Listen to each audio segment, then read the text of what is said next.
आज ना सकाळची कामं लवकरच आवरली होती आणि किचन वगैरे साफ करून घेतले मी आणि त्याच्यानंतर हे आले बाहेरून. तर त्यांना आज उपवास असतो एकादशी, तर त्याच्यामुळे त्यांना थंड काहीतरी पाहिजे होतं बाहेरून आल्यामुळे.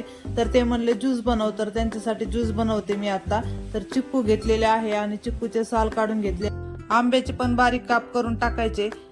तर हे दोन्ही पण मिक्सरच्या भांड्यामध्ये टाकून त्यामध्ये आईस क्यूब टाकायचे आणि त्यामध्ये दूध आणि साखर ऍड करायची.